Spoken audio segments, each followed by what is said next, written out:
Земјоделците од Струмичко бараат состанок со преработувачите за да се утврдат и договорат цените на индустријската пиперка, за да не се повтори сценарието со откупот на зелката.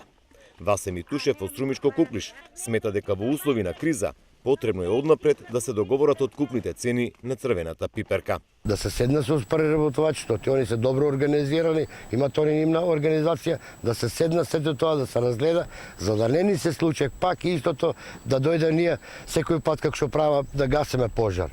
Зашо да се случи пожар кога може пред време да се средат некои работи, пред време да се испадне со земјоделецот, да се разговара на темата, да биде малку една сигурност, барем околу пиперот, да се таа култура да остане тука на нашето поле. Трговците пак апелираат на планско и договорено производство и да има доволни количини во континуитет. Блажо Витанов вели дека пред месец дена имало проблеми со зелката, но сега зелка се бара на големо, но ја нема. Меѓутоа таа е малку и за 10-15 дена у Македонија ќе нема воопшто зелка. И зелката, мое видување е дека после 10-15 дена ќе биде 30 денари, ама ќе ја нема.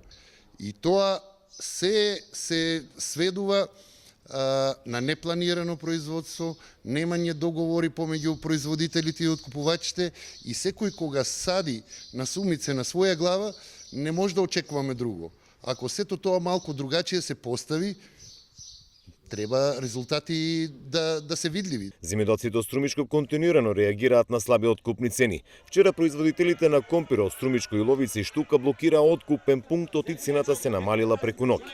Ама како сега не е манипулацијата била никој пат, бидејќи таа манипулација сега што се прави тие 2 дена, тоа веќе го револтира не цело село, него и двете села Штука и Иловица.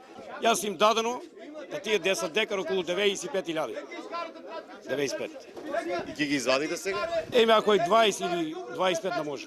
Ѓуброто те 1500 динара, 25 кила, никој не се буни, има тогава сега така ни прават на тоа сирмах на ротенкат да му помогнат.